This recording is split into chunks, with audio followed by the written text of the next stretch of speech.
ഇംഗ്ലീഷിൽ different causative verb നമ്മൾ പഠിച്ചിട്ടുണ്ട് അല്ലേ? ഇനി ഈ കോസറ്റീവ് വേർബൊക്കെ എങ്ങനെയാണ് നമുക്ക് സ്പോക്കൺ ഇംഗ്ലീഷിൽ നമ്മുടെ ഒരു ഡേ ടു ഡേ ലൈഫിൽ നമുക്ക് എങ്ങനെയാണ് അത് ഉപയോഗിക്കാൻ പറ്റുക, അതാണ് ഇന്ന് നമ്മൾ പഠിക്കുന്നത്. ഇന്ന് നമ്മൾ 3 different causative verbs make, get and let, ഈ കോസറ്റീവ് വേർബ്സ് എല്ലാം എങ്ങനെയാണ് നമ്മൾ ഡേ ടു ഡേ ലൈഫിൽ സംസാരിക്കുമ്പോൾ ഉപയോഗിക്കാൻ പറ്റുന്നത്. മേക്ക് എന്നത് ഉപയോഗിക്കുന്നത് ഒരാളെ കൊണ്ട് നിർബന്ധിച്ചൊരു കാര്യം ചെയ്യിക്കുക. ചിലപ്പോൾ അയാൾക്ക് ഇഷ്ടം ഉണ്ടാവണമെന്നില്ല, എങ്കിലും നമ്മൾ നിർബന്ധിച്ച് ചെയ്യിപ്പിക്കുന്നു. അപ്പോൾ ഒരാളെ കൊണ്ട് നിർബന്ധിച്ച് ചെയ്യിപ്പിക്കുക എന്ന് പറയുമ്പോൾ നമുക്ക് ഈ മേക്ക് എന്ന കോസറ്റീവ് വേർബ് ഉപയോഗിക്കാം. ഫോർ എക്സാമ്പിൾ, ഞാൻ അവളെ കൊണ്ട് ഈ റൂം മുഴുവൻ ക്ലീൻ ചെയ്യിച്ചു. അത് ചെയ്യിപ്പിക്കുകയാണ് ചെയ്യുന്നത്. അത് ചിലപ്പോൾ ചെയ്യുന്ന ആൾക്ക് ഇഷ്ടം ഉണ്ടാവണമെന്നില്ല. ഞാൻ അവളെ കൊണ്ട് ആ റൂം മുഴുവൻ ക്ലീൻ ചെയ്യിപ്പിച്ചു. ഞാൻ ആ വർക്ക് മുഴുവൻ അവരെ കൊണ്ട് ചെയ്യിപ്പിച്ചു. ഞാൻ നിങ്ങളെ കൊണ്ട് ഇംഗ്ലീഷ് സംസാരിപ്പിക്കാറുണ്ട്. അതല്ലെങ്കിൽ ഞാൻ നിങ്ങളെ കൊണ്ട് ഇംഗ്ലീഷ് സംസാരിപ്പിക്കും. അങ്ങനെയൊക്കെ നമുക്ക് മാറ്റി മാറ്റി പറയാം. ഒരാളെ കൊണ്ട് നിർബന്ധിച്ച് ചെയ്യിപ്പിക്കുന്ന ചില കാര്യങ്ങൾ പറയുമ്പോൾ മേക്ക് ഉപയോഗിക്കാം. ഞാൻ നിങ്ങളെ കൊണ്ട് ഇംഗ്ലീഷ് സംസാരിപ്പിക്കാറുണ്ട് എന്ന് എങ്ങനെ പറയും? സംസാരിപ്പിക്കാറുണ്ട്. അപ്പോൾ പതിവായിട്ട് ചെയ്യുന്ന കാര്യമാണ്. അത് പ്രസൻറ്റ് സിമ്പിൾ ടെൻസിലുള്ള ഒരു സെൻറ്റൻസാണ്. അപ്പോൾ നമുക്ക് I make you speak English എന്ന് പറയാം. I make you speak English. അത് പ്രസൻറ്റ് സിമ്പിൾ ടെൻസ് ആയതുകൊണ്ടാണ് ഐ മേക്ക് എന്ന് ഉപയോഗിച്ചത്. ഇനി അത് വേറെ സബ്ജക്റ്റാണ്. ഇപ്പോൾ ഐ ആയതുകൊണ്ടാണ് മേക്ക് ഉപയോഗിച്ചത്. ഇപ്പോൾ അവൻ നിങ്ങളെ കൊണ്ട് ഇംഗ്ലീഷ് സംസാരിപ്പിക്കാറുണ്ട് എന്നായിരുന്നെങ്കിൽ he makes you speak English എന്നാണ് പറയേണ്ടത്. He makes, she makes. അങ്ങനെ സബ്ജക്റ്റ് അനുസരിച്ച് പ്രസൻറ്റ് സിമ്പിൾ ടെൻസ് ഉപയോഗിക്കുമ്പോൾ മേക്സ് ആവും, അതല്ലെങ്കിൽ മേക്ക് തന്നെയാവും. ഐ, യു, വി, ദേ ഒക്കെയാണ് സബ്ജക്റ്റ് എങ്കിൽ നമുക്ക് മേക്ക് തന്നെ ഉപയോഗിക്കാം. അതല്ലെങ്കിൽ മേക്സ് എന്നുപയോഗിക്കണം, ഷീ, ഹീ ഒക്കെ ആണെങ്കിൽ. ഇനി നമുക്ക് പാസ്റ്റ് ടെൻസ് ഉപയോഗിക്കാം. ഇപ്പോൾ ഞാൻ നിങ്ങളെ കൊണ്ട് ഇംഗ്ലീഷ് സംസാരിപ്പിച്ചു എന്നാണെങ്കിൽ I made U speak English എന്നാണ്. അപ്പോൾ മേക്ക് എന്നതിനെ നമുക്ക് പാസ്റ്റ് ടെൻസ് ആക്കി മാറ്റാം. മേക്ക് എന്ന ആ ഒരു വേർബിലാണ് വ്യത്യാസങ്ങളെല്ലാം വരുന്നത്. നമുക്ക് മോഡൽ വേർബ്സ് ഉപയോഗിക്കാം. മോഡൽ വേർബ്സ് ഉപയോഗിച്ചിട്ടും ഈ കോസറ്റീവ് വേർബ്സ് പറയാം. I should make you speak English. ഞാൻ നിങ്ങളെ കൊണ്ട് ഇംഗ്ലീഷ് സംസാരിപ്പിക്കണം. I should make you speak English. അതല്ലെങ്കിൽ I can make you speak English. എനിക്ക് നിങ്ങളെ കൊണ്ട് ഇംഗ്ലീഷ് സംസാരിപ്പിക്കാൻ കഴിയും. ഐ ക്യാൻ എന്നുപയോഗിച്ചു. അപ്പോൾ ഡിഫറെൻറ്റ് മോഡൽ വേർബ്സ്, അതല്ലെങ്കിൽ present tenses, past tense, future tense ഒക്കെ നമുക്ക് ഉപയോഗിക്കാം. അവൻ എന്നെക്കൊണ്ട് ഭക്ഷണം ഉണ്ടാക്കിപ്പിക്കാറുണ്ട്. അവൻ എന്നെക്കൊണ്ട്. അപ്പോൾ അവൻ ആണ് subject. He makes me. He makes me cook food. അപ്പോൾ മനസ്സിലായല്ലോ, ഹീ മേക്സ് എന്നുപയോഗിച്ചു. He makes me cook food. വേറൊരു കാര്യം ശ്രദ്ധിക്കാനുള്ളത്, അത് കഴിഞ്ഞിട്ട് മേക്ക് എന്ന ആ ഒരു കോസറ്റീവ് വേർബ് കഴിഞ്ഞിട്ട് നമ്മൾ ഒരു വേർബ് ഉപയോഗിക്കില്ലേ, അത് കുക്ക് എന്നാണ് ഇവിടെ ഉപയോഗിച്ചത്. ഈ സെൻറ്റൻസിൽ കുക്ക് എന്നാണ് ഉപയോഗിച്ചത്. അപ്പോൾ കുക്ക് എന്ന് തന്നെയാണ്. കുക്കിംഗ് എന്നോ കുക്ക്ഡ് എന്നോ ഒന്നും ഉപയോഗിക്കാൻ പാടില്ല. അതല്ലെങ്കിൽ ടു കുക്ക് എന്നോ ഒന്നും പാടില്ല. ബേസ് ഫോം കുക്ക് എന്ന് മാത്രമേ ഉപയോഗിക്കാൻ പാടുള്ളൂ. I make you speak English എന്ന് പറയുമ്പോൾ സ്പീക്ക് എന്ന് മാത്രമാണ് ഉപയോഗിച്ചത്. അപ്പോൾ അത് ശ്രദ്ധിക്കണം. മേക്ക് കഴിഞ്ഞിട്ട് ഉപയോഗിക്കുന്ന വേർബ് ബേസ് ഫോം തന്നെയാണ് ഉപയോഗിക്കേണ്ടത്. യു മേക്ക് മീ ലാഫ് എന്ന് പറഞ്ഞാൽ നിങ്ങൾ എന്നെ ചിരിപ്പിക്കാറുണ്ട്. He made you cry. അവൻ നിങ്ങളെ കരയിപ്പിച്ചു. He will make you laugh. അവൻ നിങ്ങളെ ചിരിപ്പിക്കും. നോക്കൂ, ഹീ വിൽ മേക്ക് ഉപയോഗിച്ചു. ഇനി ക്വസ്റ്റ്യൻ്റെ ഫോമിൽ നമുക്ക് ഉപയോഗിക്കാം, നെഗറ്റീവ് ഫോമിൽ ഉപയോഗിക്കാം. ഒരു ക്വസ്റ്റ്യൻ ഫോമിൽ ഒരു സെൻറ്റൻസ് പറയട്ടെ. ഇപ്പോൾ നിങ്ങൾ ആ കുട്ടിയെ കരയിപ്പിച്ചോ? നിങ്ങൾ ആ കുട്ടിയെ കരയിപ്പിച്ചോ? Did you make that child cry? Cry base ഫോമാണ് ഉപയോഗിക്കേണ്ടത്. Did you make that child cry?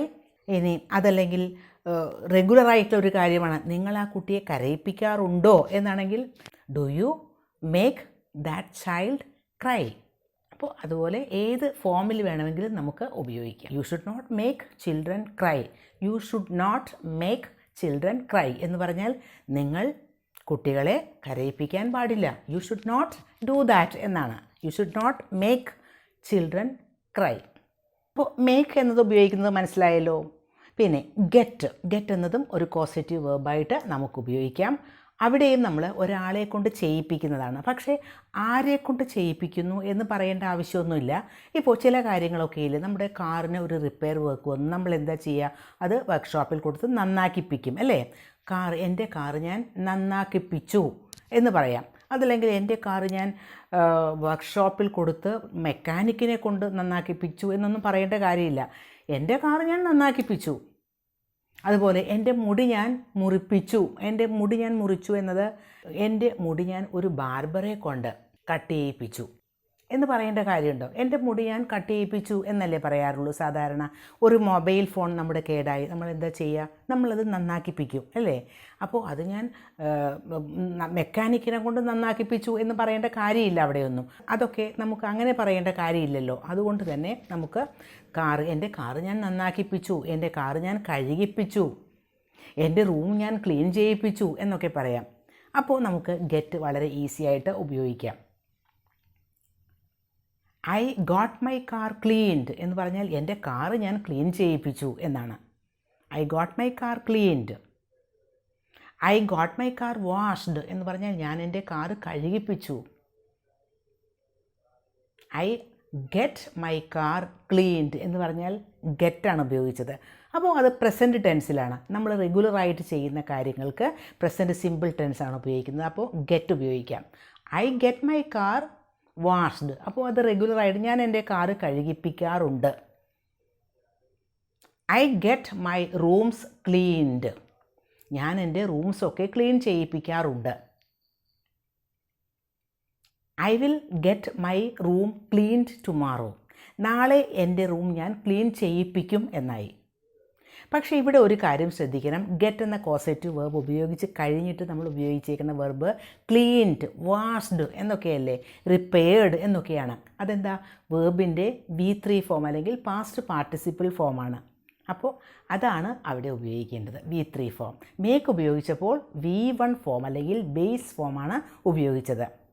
For example, ഞാൻ ആ വർക്ക് അവനെ കൊണ്ട് ചെയ്യിപ്പിക്കും എന്നാണെങ്കിൽ ഞാൻ ഈ വർക്ക് അവനെ കൊണ്ട് ചെയ്യിപ്പിക്കും എന്ന് എങ്ങനെ പറയും?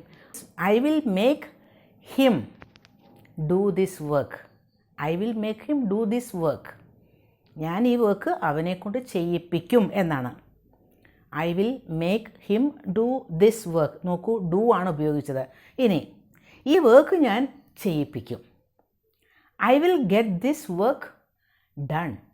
I will get this work done.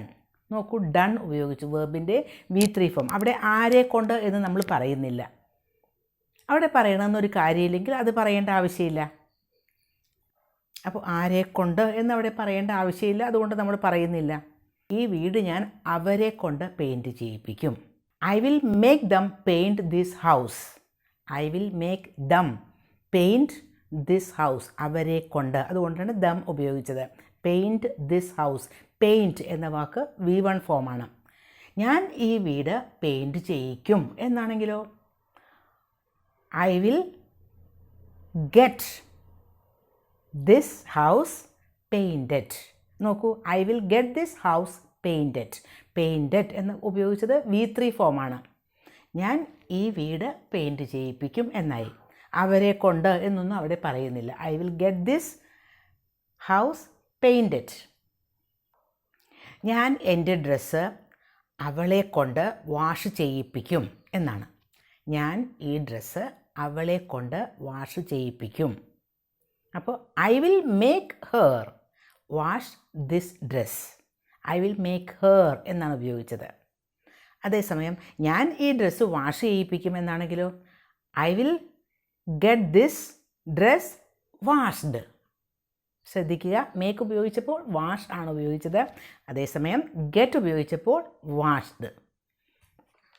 ഇനി നമുക്ക് അടുത്ത ഒരു കോസറ്റീവ് വേർബ് നോക്കാം, ലെറ്റ്. ലെറ്റ് എന്ന് പറഞ്ഞാൽ ചെയ്യിപ്പിക്കുക എന്നല്ല, ഒരു കാര്യം ചെയ്യാൻ അനുവാദം കൊടുക്കുക, പെർമിറ്റ് ചെയ്യുക അല്ലെങ്കിൽ അലൗ ചെയ്യുക എന്നാണ് അർത്ഥം. ഐ ലെറ്റ് യു ഗോ എന്ന് പറഞ്ഞാൽ ഞാൻ നിന്നെ പോകാൻ അനുവദിക്കാറുണ്ട്. I let you go. I let you go. I let him go. ഞാൻ അവനെ പോകാൻ അനുവദിക്കാറുണ്ട്. I let them go. ഞാൻ അവരെ പോകാൻ അനുവദിക്കാറുണ്ട്. നോക്കൂ, ഗോ എന്നാണ് ഉപയോഗിക്കുന്നത്. അത് വേർബിൻ്റെ V1 ഫോമാണ്. I let you come here. ഞാൻ ഇവിടെ വരാൻ നിങ്ങളെ അനുവദിക്കാറുണ്ട്. My father lets me go there.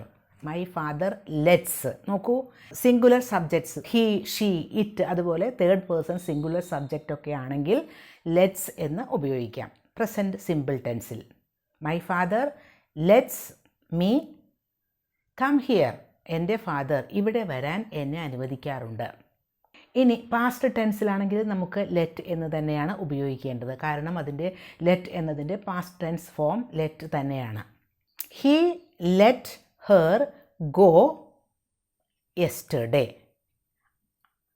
He let her go. അവളെ ഇന്നലെ പോകാൻ അവൻ അനുവദിച്ചു എന്നാണ്. ലെറ്റ് എന്നത് അവിടെ പാസ്റ്റ് ടെൻസ് ആയിട്ടാണ് ഉപയോഗിച്ചിരിക്കുന്നത്. He let her go yesterday. I will let you go tomorrow. Will let. നോക്കൂ, അവിടെ ഡിഫറെൻറ്റ് ടെൻസസിൽ നമുക്ക് ഉപയോഗിക്കാം. I should let you go. ഞാൻ നിന്നെ പോകാൻ അനുവദിക്കണം. I should let. അപ്പോൾ ലെറ്റ് ഉപയോഗിക്കുന്നത് ഒരാളെ ഒരു കാര്യം ചെയ്യാൻ അനുവദിക്കുക എന്നർത്ഥത്തിലാണ്. അപ്പോൾ അതും മനസ്സിലായിട്ടുണ്ടാവും എന്ന് കരുതുന്നു. ഇനി നമുക്ക് കുറച്ചുകൂടി സെൻറ്റൻസസ് പ്രാക്ടീസ് ചെയ്യാം.